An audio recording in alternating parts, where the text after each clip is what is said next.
Kate Mila Falcha, welcome to Irish Granny Helen. It's time for our Saturday book, and we are on video number 5 of Fall in Love, Have Children, Stay Put, Save the Planet, Be Happy by Frank Schaeffer. And I'm not going to belabor it. We have done the first 4 videos, and I urge you to watch those to catch up with this summary of this really interesting book. So we're starting chapter 8, called Grandparenthood and Fertility Clocks. So he refers to a book called Leaving the Fold by a woman named Marlene Winnell, which is about recovery, religious recovery, recovery from religious trauma syndrome. And he talks about it being a collective trauma from a variety of different things having to do with a given religious belief. We've talked about this a lot before. It's come up in other books.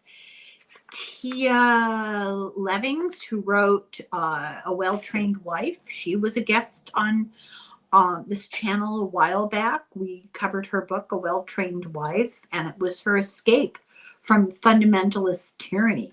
We've read The Cult of Trump, which talks quite a bit about breaking out of theocratic control. It's mind control.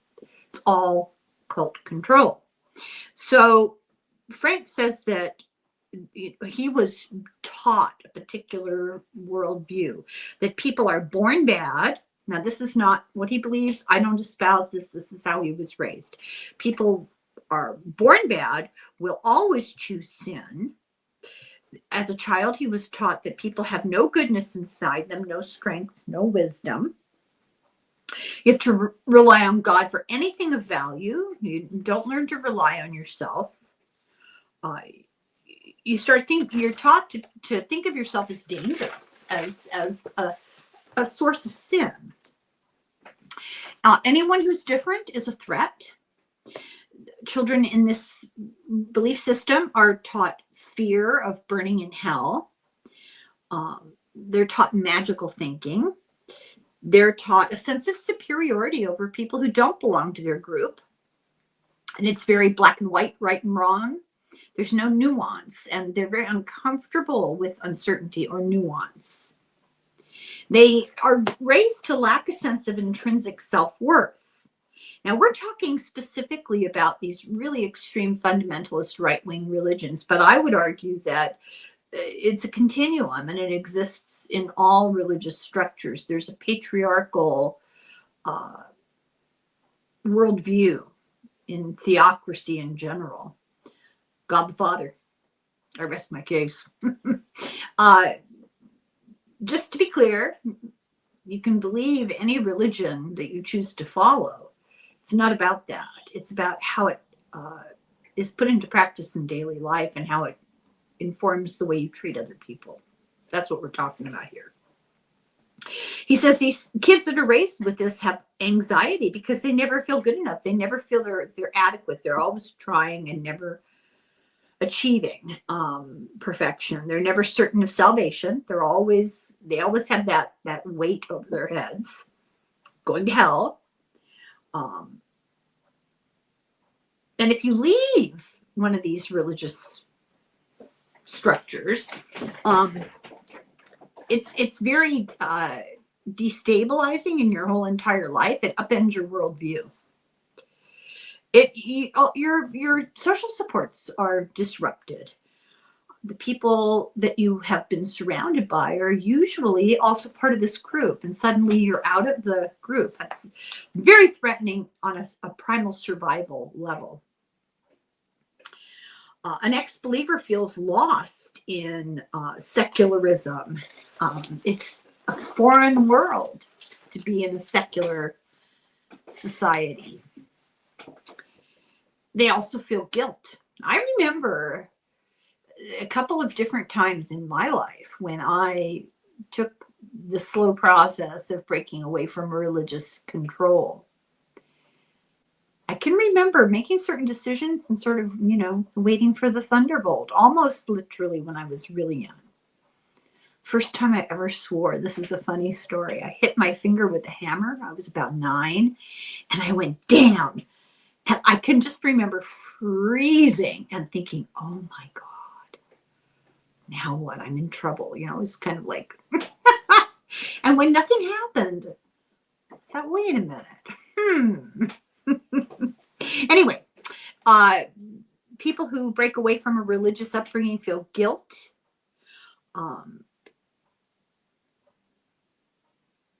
The way that they were taught to parent is authoritarian and punitive.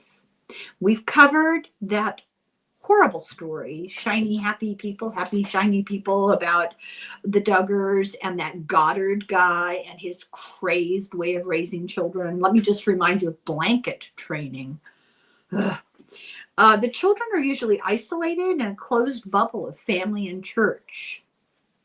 I've mentioned before, we homeschooled, and we were the only people in our circle, well, with the exclusion of 1 or 2 that I can think of, that did it not from a religious point of view. So we were thrown together with right-wing religious people all the time, the entire time my children were growing up.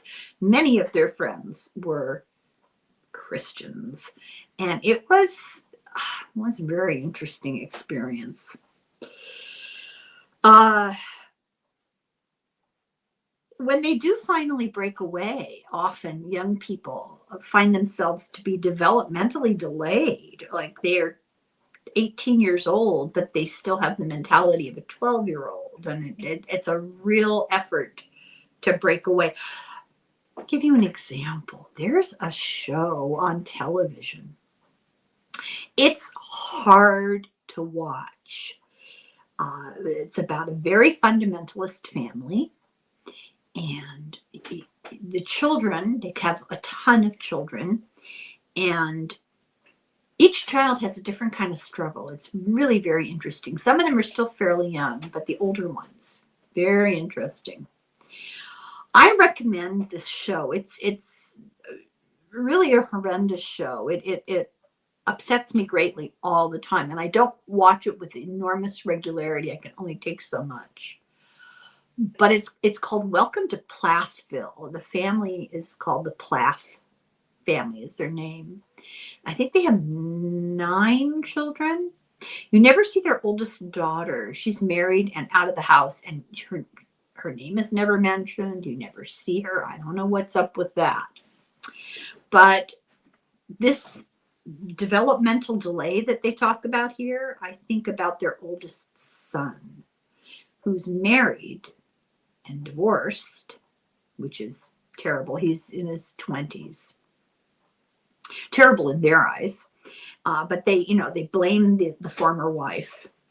And he acts like a 12-year-old. He does things that are just so remarkably immature. It's difficult to believe this guy was a married man and is self-supporting. I mean, he bought a house and has his own job, and it's not, he's not sitting at home in his parents' basement playing video games. He's leading ostensibly on the surface an adult life, but he is remarkably immature, and he's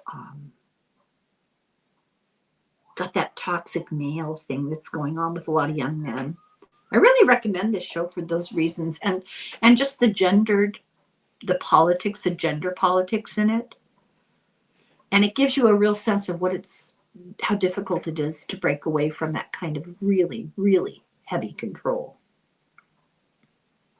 But information is denied, experience is denied, their contact with the outside world is often denied, and they're stuck. They can't mature. You can see it in this show.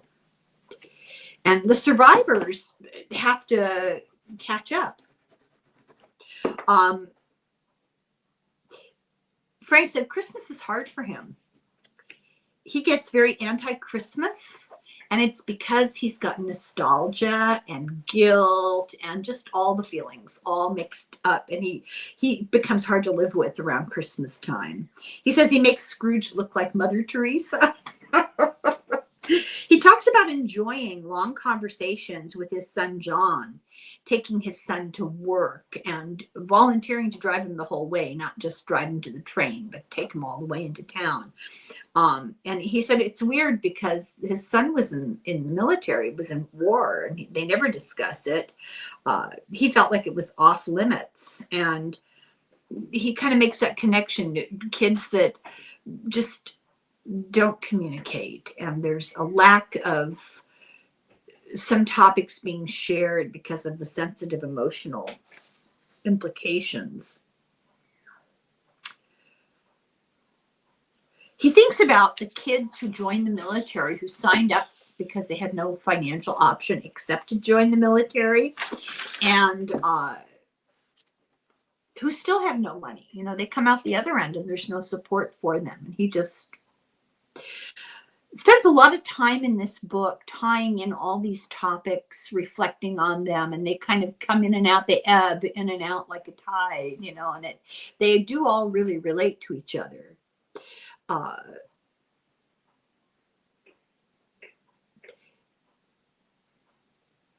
He said this is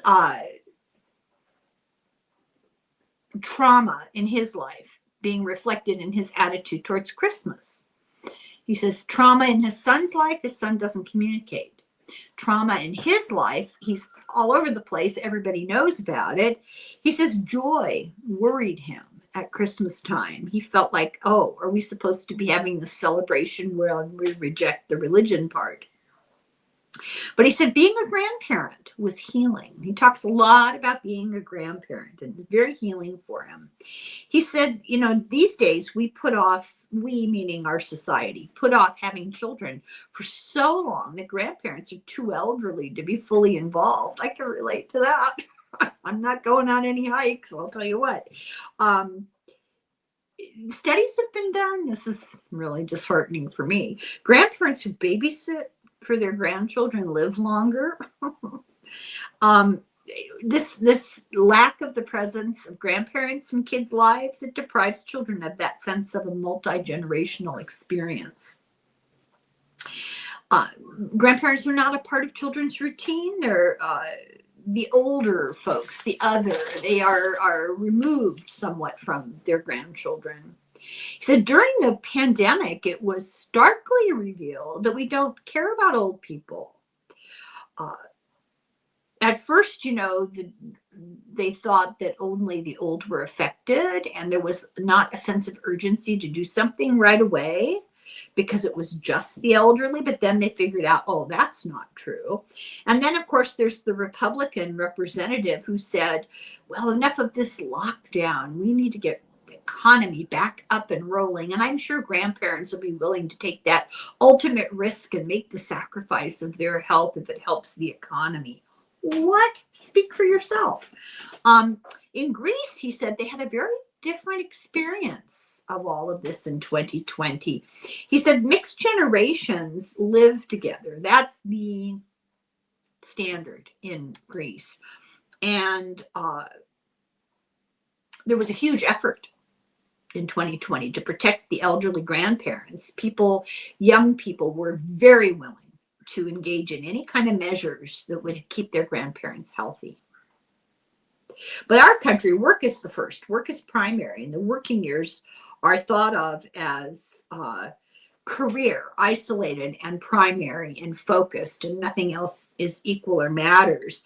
And family connections get broken and lost. Intergenerational interaction doesn't happen. There's such a focus. We are very compartmentalized. You're a child, you're with school kids and you do this thing. And when you're in career age, that's all you do. And then when you're older, you're isolated when you're older. And that's not normal.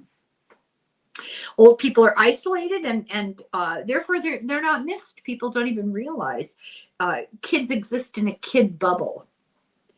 And middle-aged people today are likely to be caring for a young child and an aging parent rather than have a child who's a little older because you had the child younger and have grandparents who are a little younger who can help. That actually worked better. People without grandchildren or people who have no interaction with children. So you don't have to be the blood relation, is what he's saying. It's the interaction with young children. You're likelier to die sooner. I don't know if he hasn't met my children. He says, if you live alone, and this has statistically been found to be true, if you live alone in your 50s and 60s, your risk of dementia increases by 30%. That's a statistical thing that was a survey. Isolation leads to higher rates of blood pressure, high blood pressure, obesity, diabetes, and dementia. No, probably because people sit around and eat candy all day. There are high levels of energetic grandparental involvement dramatically increases the well-being of children, measurable in the fact that children in that kind of an environment with a lot of interaction with their grandparents report fewer psychiatric, emotional, and mental problems, behavioral problems. Emotional closeness with a grandparent decreases depression in children and grandchildren. The presence of grandparents has a positive effect on the survival of the community. There was a time, I remember my mother saying, you be polite and hold that door open for that old lady. And when you're old, people will respect you because you're old. I would love to be able to have this conversation with my mother today. And I want to know what happened, because that's not what's happening in our culture. But there was a time anyway, and there still is in some cultures, where the aged, the elderly, are considered to have wisdom, and there's respect towards them. And also they're extra hands. They're depended on to do things. How we feel about aging changes how well we age. If you have a positive view of aging, you live 7 years younger. I'm younger. If you have a positive view of aging, you live 7 years longer. Attitude about aging affects longevity. If you have a negative self-perception, it can diminish your life expectancy. That's really, I guess it matters to work on your attitude. A positive self-perception can prolong your life expectancy. And this is all backed up by studies that they've done. I'm not giving you all the details there in the book. It has a greater impact on survival than gender, socioeconomic situation, loneliness, or your functional health. All of those things are important, but what's more important is your perception of aging. And it's important, therefore, for us to shape young people's views of aging early. And the best way is with close, positive relationships with their grandparents. Getting old is hard. 72% of grandparents say being a grandparent is the single most important and satisfying thing in their life. I don't know, I'd like to discuss that with him. Mothers have always needed help, not because they were working, but because human babies are helpless. New mothers really need more support than we ever give them. We're so isolated. Caring for a brand new baby is daunting. They are very vulnerable. And they're helpless, and it's a long-term commitment. It's a long-term commitment. In the past, there was large extended family, and there was community, and everybody helped. People lived, especially on the East Coast, they lived in these houses that were 3 stories, and 3 different generations would live in these houses, 3 different apartments. And you always had an aunt or an uncle or a cousin or a grandparent who could be there. And it's very normal in most communities around the world to share childcare in a community. Individualism that we are so fond of is perverse. Without community dependent on service to others, we die. That is a statistical fact. So he describes the horror show this is how he puts it, of babies that are separated from their parents in daycare, and how painful that is to get that to a point where you can just walk away every day, and old people isolated in care centers and how difficult that is. And these two bookended generations that need each other. And they have done experiments where they've put daycares in old people's facilities, and it's been a very positive thing. This contradicts the situation we have, contradicts our evolution. To bizarrely separate generations is just not, it's counterproductive and counterlogical. During lockdown, generations were more together, not always, but more. And child mortality, the rate of miscarriage, the rate of premature births, all went down measurably, dramatically. People got used to working at home, and we delay parenthood past the time where it makes sense because we have no choices. This is not, he's not pointing fingers at any of us and saying, oh, don't you feel bad about what you did and how you raised your children. No, he's not saying that. He's saying we're all in this together, being given no choices, not good choices. A lot of us have no family help because of the distance in between family members. And a lot of us have no good choices because of the money that would be required. Young people are afraid to start families because they don't feel they can afford it. They don't feel they can do it alone. It's scary and it's isolating and it's stressful. And then there's the apocalypse. I hear that from my 3 younger children. They don't think bringing children into the world now is actually a moral decision. I don't know what to say to them. Yeah, I can understand why they would feel that way. So how not to be afraid. He talks about this. This is not all bleak. There's good stuff in here. How not to be afraid.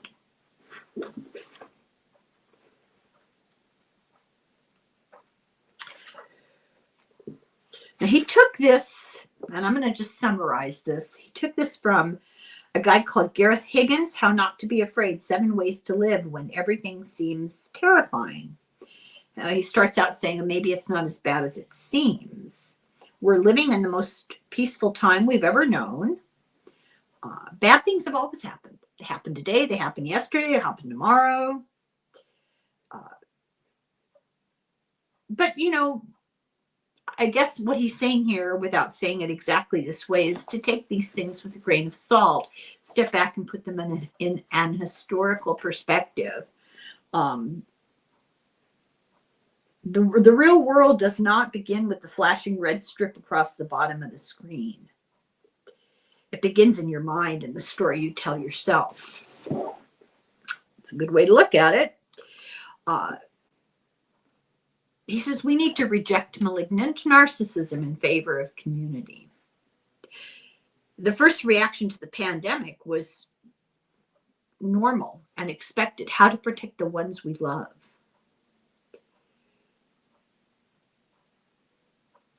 Family gives you motivation to save the planet, because when you have family, you're not just thinking about yourself. I've heard some of these politicians, these old guys, being challenged about lack of environmental policies. And I actually heard a couple of them at different times.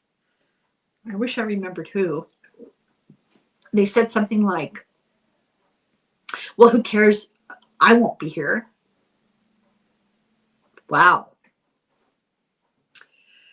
I think the pandemic made many of us stop and reconsider our lives and reevaluate our priorities and what we cared about the most and the decisions that we've been making.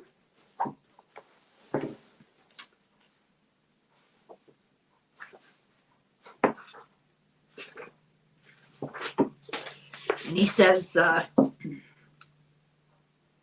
why, despite everything, you should have kids if you want them. This is from the New York Times, written by a philosopher, Tom Wyman.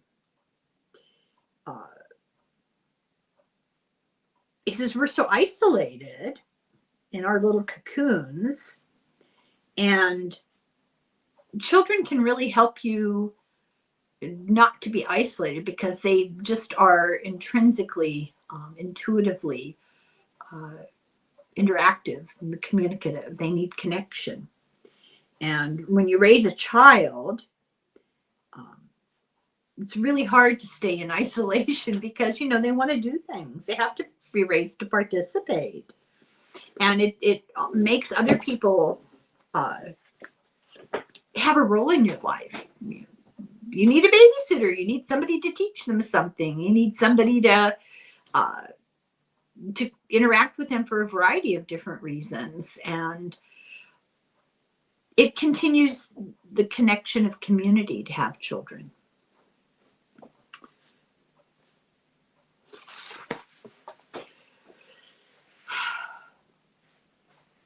Now, oh, we're on chapter 9 already. It's called Loveless Work, Childcare Deserts, and Intergenerational Connection in the Post-Coronavirus World.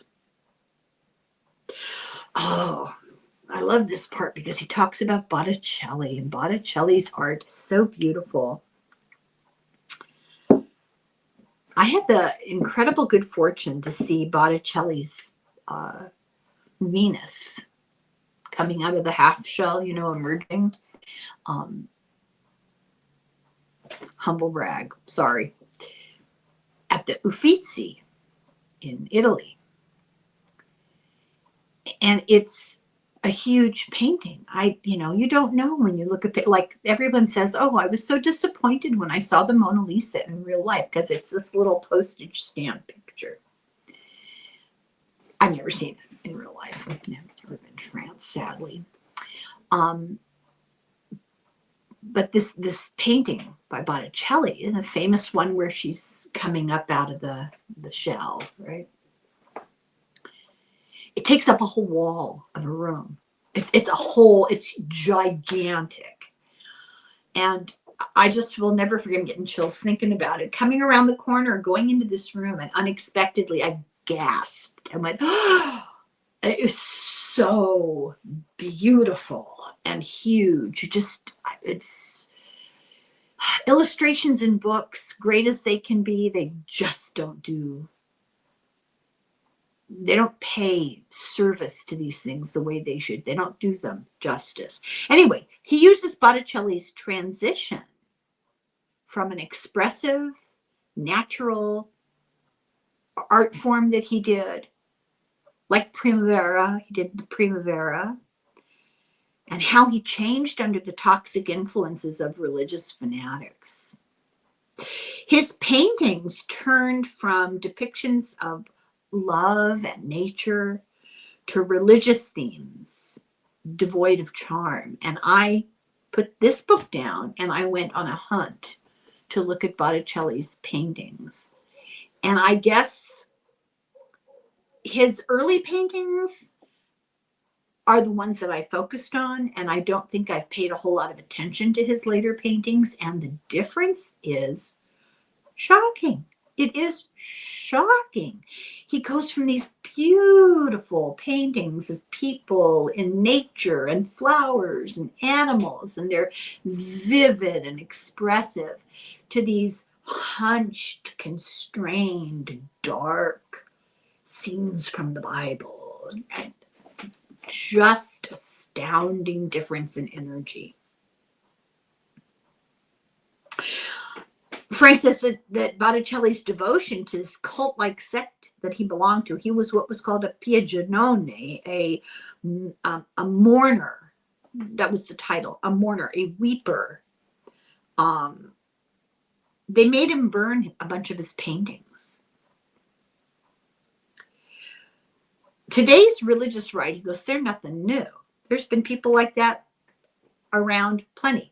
The Inquisition, just, P.S. The Salem witch trials, they've derailed many lives over the millennia. He talks about art. He talks quite a bit about his little granddaughter loving art and looking at art books. And he says children need an inner stillness, a chance to contemplate beauty, security, love, the chance to play and explore. He talks a lot about not regimenting children's time and the adults running everything, and how important it is for kids to just be able to sit and daydream. He says each of us has the opportunity to break a generational curse. He says if we're kind and polite, the world will be right. And he said the pandemic exposed a lot of these fault lines in our culture.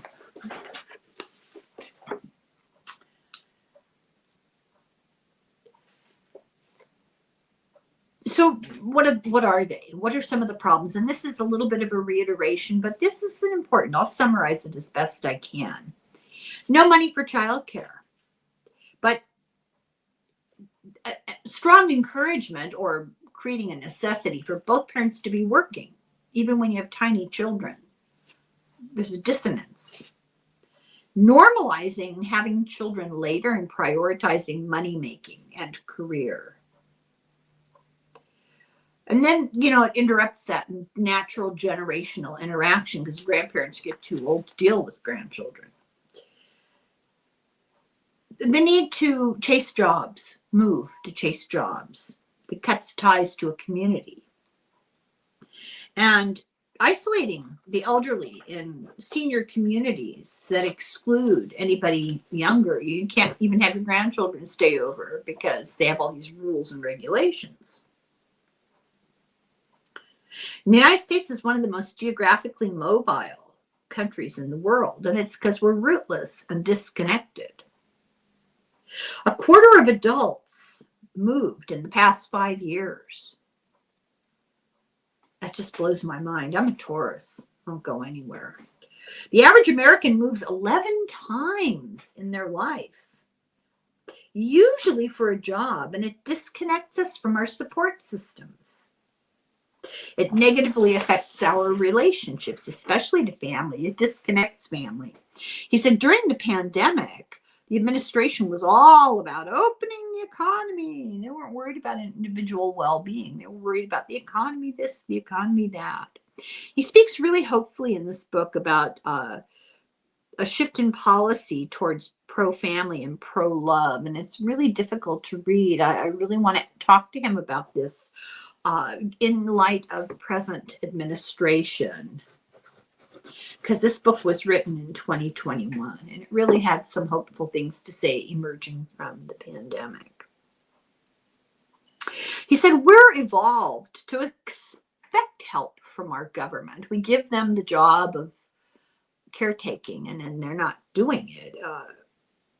And what happens is then people get angry at the government. Why won't they do anything? Why are they not doing anything?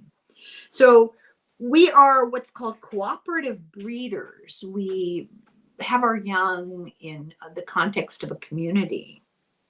We expect help from our community, and we're not getting it. We're in a society that's made that hard, and the distance from family support and then lack of access to care. 3/4 of mothers and half of fathers are forced to move or quit or find new jobs because of lack of paid childcare and paid parental leave. That's from a 2015 poll. That's really remarkable.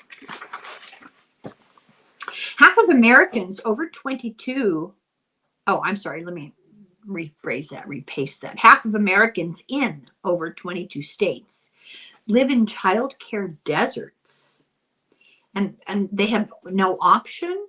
If you leave your children unattended, they'll get taken away from you. So they don't work. They have to stay home with their children, and then they're poverty stricken, and now they're taking away access to support. It's not because people don't want to work. It's because there's no support system to make it possible. There's a series of videos on YouTube I really recommend, and I forget the name of the guy who did them, but they're not that hard to find. If you just type in the topic, he I think his name is Joe. He drives around the United States. He picks a place, a region, and he drives around the region. He shows you the map. He tracks his trip in the map, and he goes to all these little towns that are off the beaten path. And he does the research. He tells you when the town was founded, who founded it, the population at its height, what year that was, the population today, the average income, the age demographic breakdown. So how many percentage, what percentage of the population is children? What percentage is older people? What percentage is male, female? What's the average income, the average cost of a house? You wouldn't think this is interesting. This is very interesting to see the huge country and to see the differences and see what's really going on. I mean, it really, and he doesn't really take any kind of a political or other position. He just provides you with the facts, photographs, videos, and you make up your mind what you think. So half of Americans in over 22 states live in childcare deserts, and the pandemic made it worse because a lot of these childcare places were forced shut. When the economy reopened, corporations got bailouts, but families did not get any kind of help with childcare. Childcare is overlooked. It's undervalued. It's called women's work. Which is class and race-based. It's exploitation of women of color. And we're talking about not just daycare centers, but nannies. Who nannies? Think about that. And who hires them? The truth is that the white people who hire people of color to nanny their children are exploiting just because they can take advantage of these people and pay them low wages and not give them benefits and ask them to do the laundry and the house cleaning too. It happens all the time. But those white people or the wealthy people who do this, they're being exploited too by the system, the larger system. In the same way that feminism got co-opted by the male patriarchal business values, women had no choice. If they were going to go out and work and feel that they were taking their part in the business world, they had to abide by the structure that existed. He said the hippie bohemian values got diluted by the system that turned them into marketing. So, all of a sudden, boho style and old songs and stuff are used in marketing to appeal to boomers, to get them to spend money and to go along with the system. There's never any real change. 94% of childcare workers are women, and the majority are women of color. Many of them are immigrants. In 2021, the average pay for childcare was $11 an hour. $25 an hour, and you still are at the poverty line. And yet daycare costs so much money, but it's not going into the pocket of the individual person. A warehouse packager gets 40% more money than those who care for our children. So those are our values. Mothering and childcare are undervalued and considered unskilled. And he's very clear. He says, this is not gender we're talking about. This is about giving care. Mothering is not about being a girl. Mothering is about giving care. And the fact that we automatically assume that we're only talking about women, we could say parenting, and it dilutes the care factor just a little bit. It's a specialized skill, taking care of children. Not everybody can do it. Not everybody should do it. Childcare is not important because it frees people up to go to work. That's not what makes it important. It's important because children are our destiny, our survival, and how they're nurtured is the meaning of life. That's, that's so important. It's the single most essential job there is, and it's treated at the bottom of the barrel. There was a huge firing of mothers during the pandemic because there aren't enough protections and their children were suddenly not able to go to school. I mean, school essentially is used by most people as a babysitting service. I've always believed that. I get a lot of flack about that, and people feel criticized. It's the system that I'm criticizing. It's, you know, what choice do people have? You know, what are you going to do with your children all day if you have to work? Why would we have to not know? Why would we have to have no options? It's terrible. But there was a much larger number of women who got out of their jobs during the pandemic than there were men, because there's no family leave, there's no government paid childcare, and either they were single parents or in a relationship the man was making more, which is another issue entirely, right? So it's also a function of class. White educated people have more access to quality childcare, and quality childcare is crucial in helping get children on the right path in life. And poor women are often trapped in a cycle of poverty. Their children are not tended while they care for the children of other people, and usually white wealthy people. And there's a lot of sad stories about immigrants who come here to be nannies, and they've left their own little children at home with relatives. It's a terrible loss. There's no care or money from the government. And what does this lead to? He says, this is trauma. This is family trauma.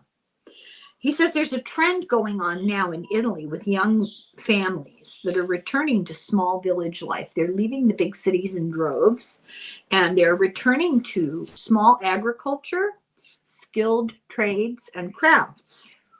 France and Italy provide tax breaks for those who have children.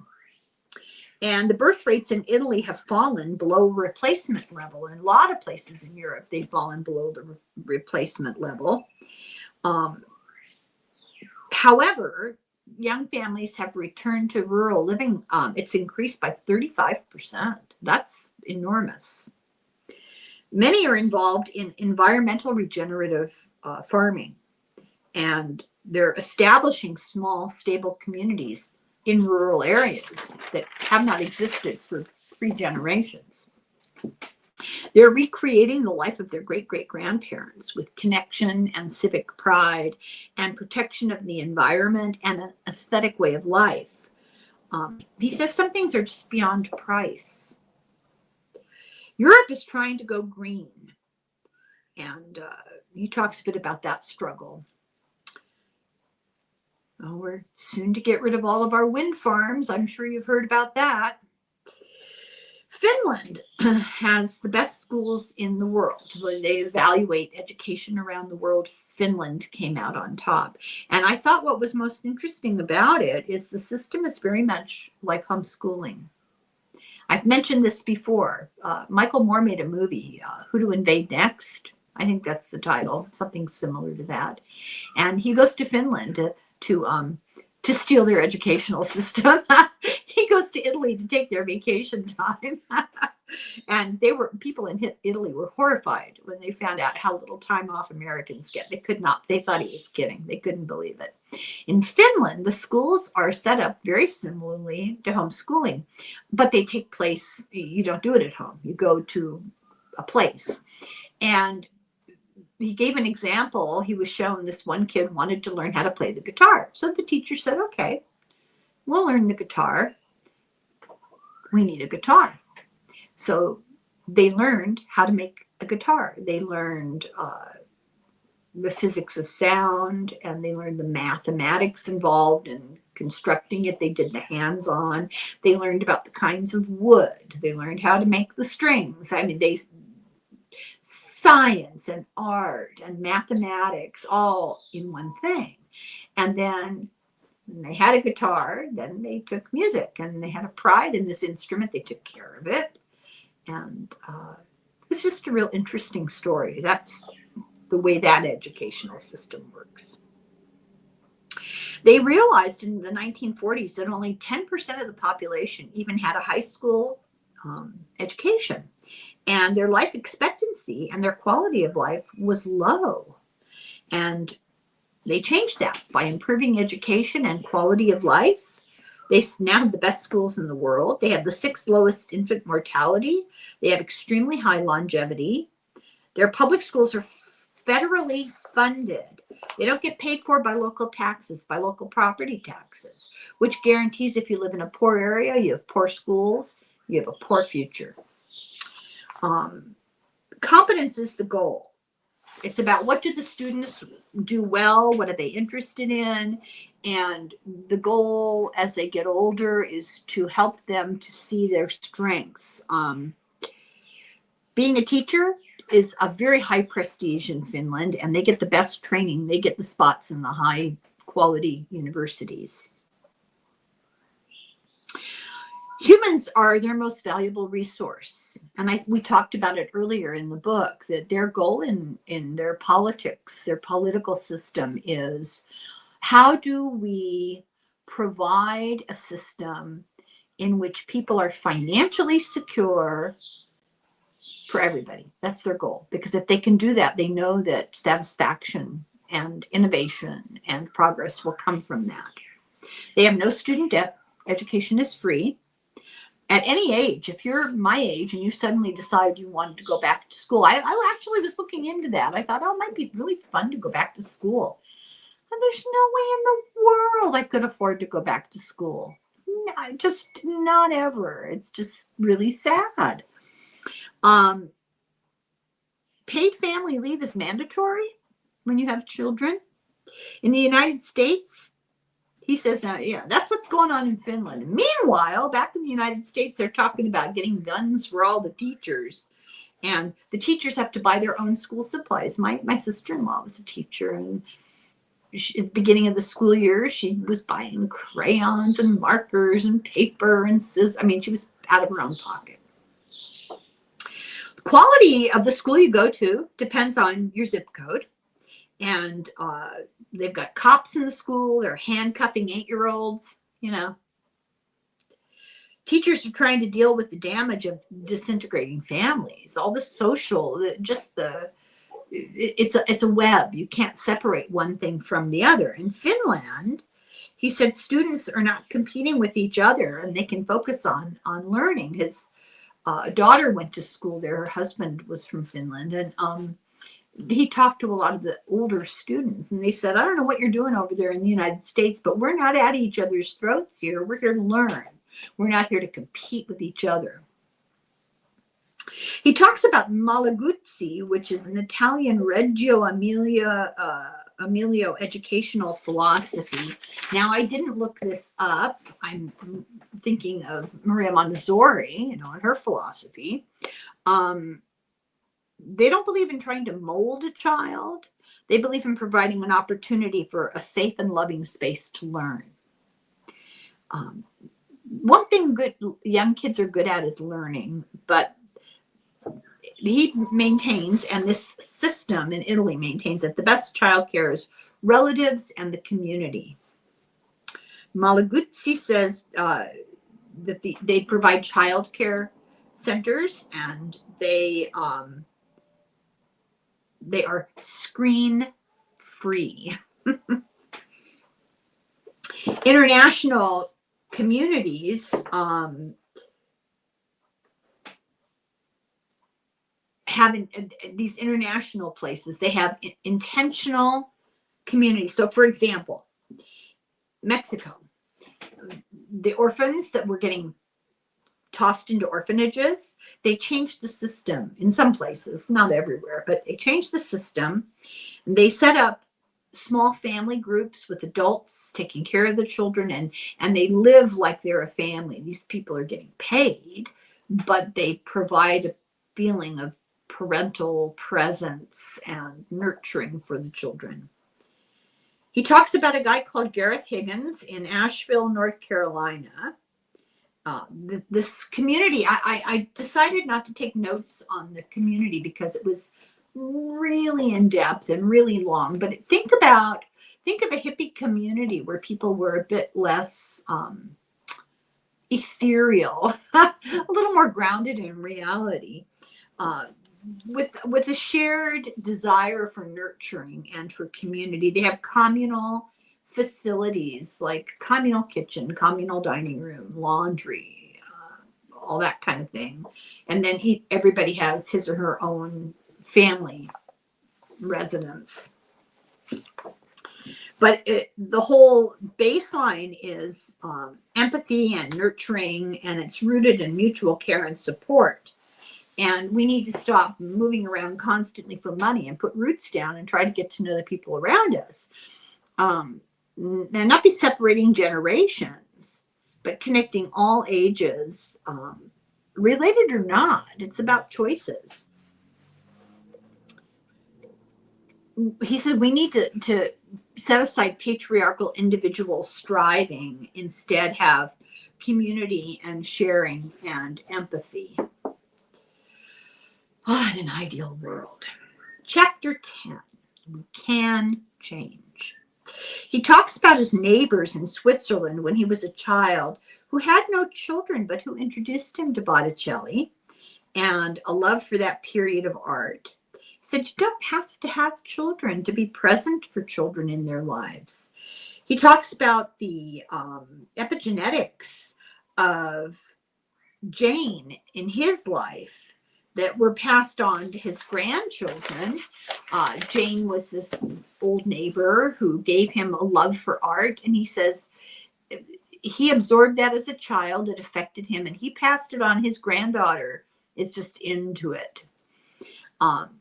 There's a beautiful description of him holding newborns for hours and how grateful his daughter or daughter-in-law was, because, you know, she had a colicky baby, and he said as long as he held the baby slept in his arms, and he did it for hours and hours and hours. I used to remind myself, he talks quite a bit about just looking at their little eyelids and looking at their little features and just absorbing, you know, the newborn. And I can remember when my babies were new, looking at their little fingers and feet and thinking, God, remember this. Remember this, because they're going to grow so fast, and you'll never have this opportunity, you know, to see them in exactly this way. He talks about the force of aesthetics in his life, you know, the appreciation of arts and creativity, but also how weirdly connected it is. And he gave an example.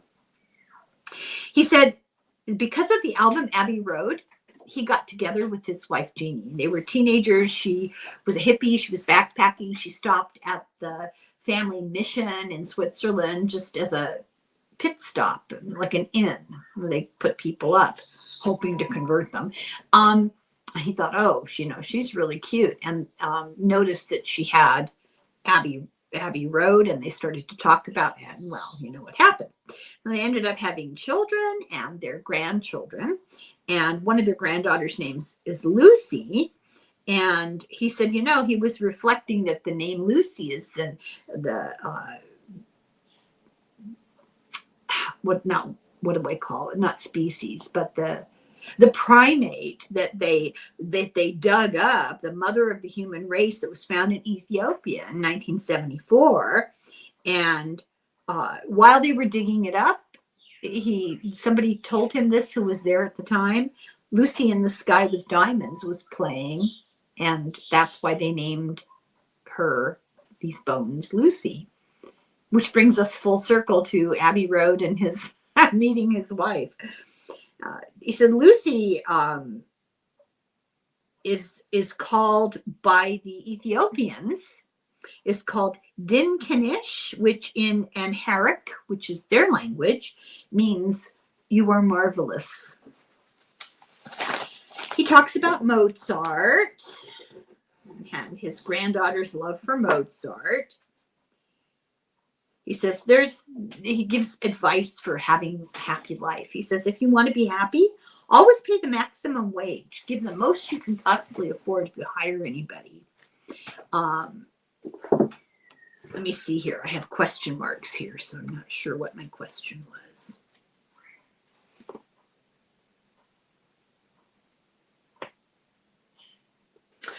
Okay, this is from 2020 from The Atlantic, and it talks about we are living in a failed state and what we can learn from the pandemic. Stupidity and injustice are lethal. Being a citizen is essential work in a democracy. The alternative to solidarity is death. The pandemic was a humanizing force to see us all on a level much deeper than politics, fragility, fear, courage. He said he heard, we're standing at a portal to the future. We're not going back to how it used to be. And I do have a question for him about that.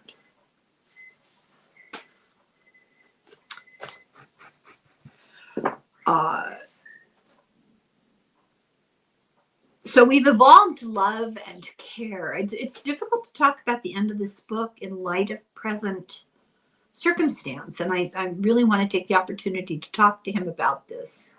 We're meant to be cooperators. So these are more little bits of advice. To nurture relationships, to share joy with children, take time to be with them. We should have, in a better world, we would have no negative effect on career. And there would be laws to protect parents and protection for students who had children so they could still be students.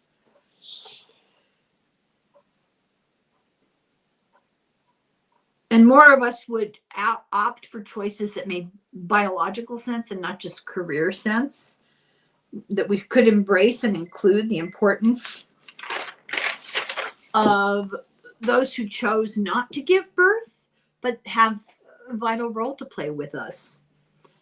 There should be government money for childcare and not screens. No more working poor. Provide a high enough minimum wage where people don't live in poverty. There's no reason.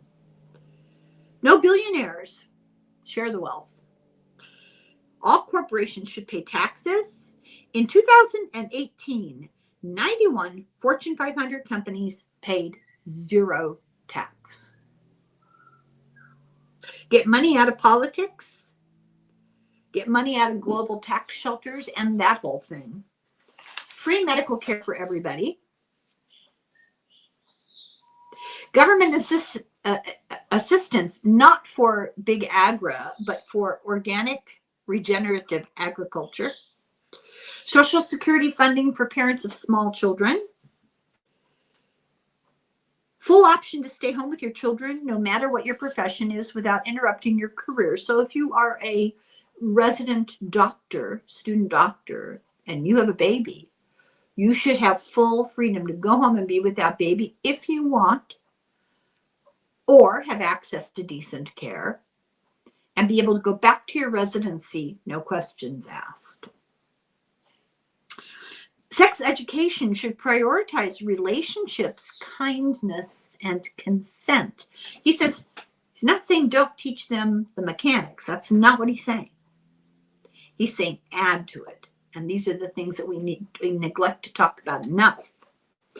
Entertainment should no longer include violence and misogyny. He goes into quite a bit of detail. There are words here I don't want to use, but they avoid exploitation and mistreatment.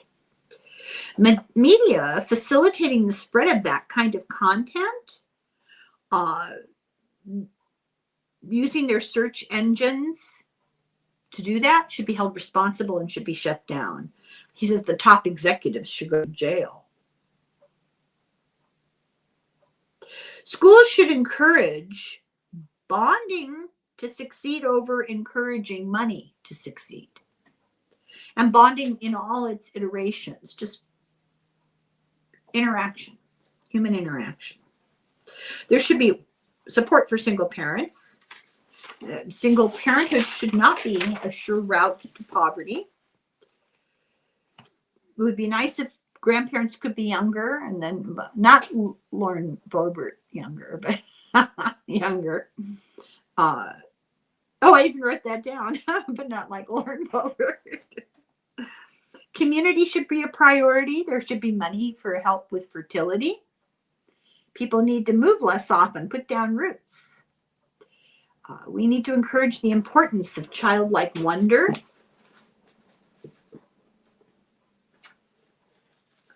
Okay, where did that go?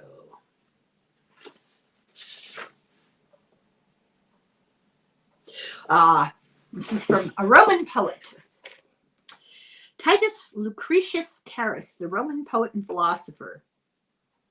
This is about what he was trying to say about his grandchildren's love and human connection. This is the quote.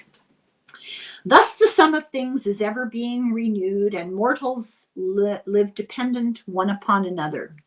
Some nations increase, others diminish, and in a short space the generations of living creatures are changed, and like runners pass on the torch of life. I like that. It was like a good Roman quote. Be demonstrative and express your love immediately, that you tell people you love them. The power of kindness. This book reminded me of Stefan Schwartz. Just saying. There are no perfect relationships. They have to be chosen, and they have to be fought for. They have to be worked at. Making a choice for love makes you vulnerable to loss. Love takes courage. All you should need to ask yourself about being a single parent is, or being any kind of a parent is, am I creative and loving? That's it. Those are the two things you need to worry about. He says you're never ready. No one is ever ready.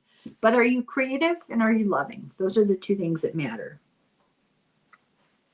He says we need to fight for legislation that's family friendly and regulate the tech giants and expect accountability from them on privacy and crimes against vulnerable people in society. Fix your algorithms or go to jail. And mostly we need to educate women. Stronger families, better social services, better health for all, longer life expectancy, better health outcomes. Just the impact of women being educated is absolutely incredible. And it creates the kind of impact on society that gives peace, larger peace, a chance. So then I put a whole bunch of exclamation points by this next little list. So he says, be kind, think before you speak, put down the effing phone. Do the small things well. Try to find a job near family. Find work that lets you center relationships. Find activities that are creative, hands-on, connected to the physical world. Clean your own house. Do your own yard work. Remind yourself, nobody is better than anybody else. Oh, I had a little observation to make. He was talking about, you're sitting in the airport, put the screen down and talk to people sitting waiting. And I have this ongoing battle with my children our entire lives. They'll always ask me, Mom, do you have to talk to everybody? I think, actually, yes, you do, if you can. Yes.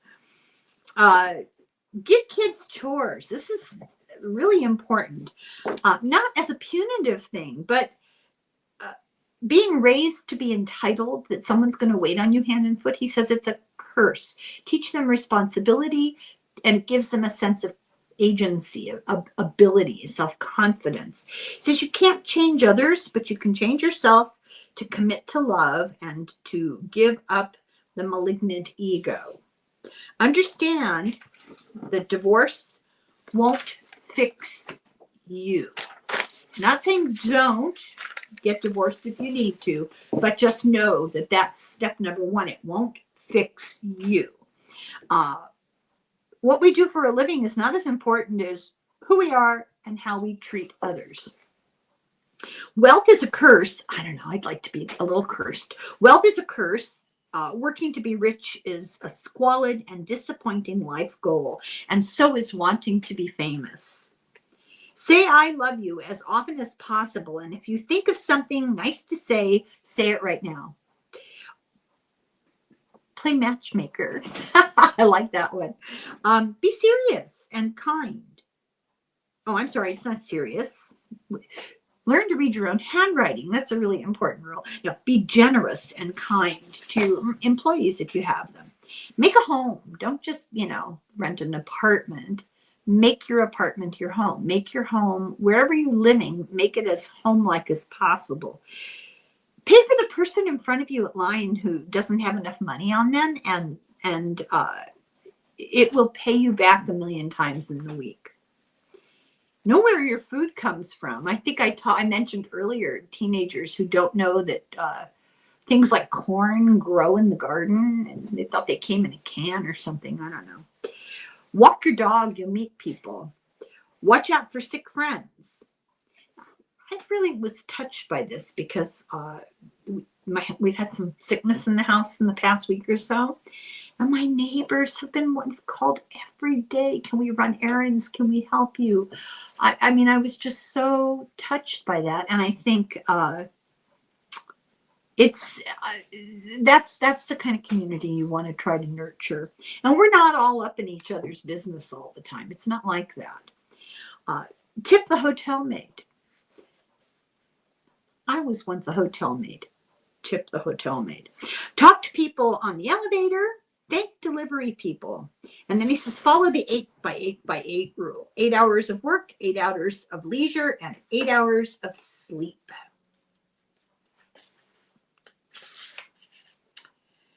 Tell yourself and anyone else who will listen not to become just another cog in the heartless, grow the economy, money-worshipping, status-seeking, power-hungry, fame-seeking commerce machine, inexorably squeezing the life out of our fragile planet and the joy out of our lives. Love takes work. He talks about live your nostalgia. You make those family recipes. Reread those things that meant something to you or do mean something to somebody in the family. And then he ends with a story, a really sweet story of his granddaughter who wrote him a poem at school, and he was in the middle of a hugely important business phone call in the car when she came out of school, and he was telling her, shh, I can't talk, and her feelings were so hurt, and she just sort of put it down and walked away. So he read it, and it just was about him, and it was about how wonderful he was. And he took this poem without her knowing it, and he put it in a frame, and he hung it in a really prominent position. And she was just so happy. It was just a sweet story. And that's the end of the book. And I appreciate you sticking with me to the end. And I recommend everything that Frank Schaeffer writes. It comes from the heart. It comes from the struggle.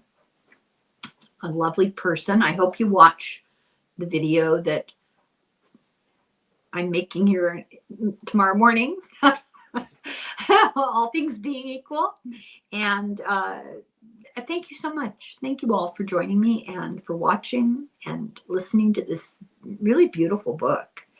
And Song of Oil, Slancha.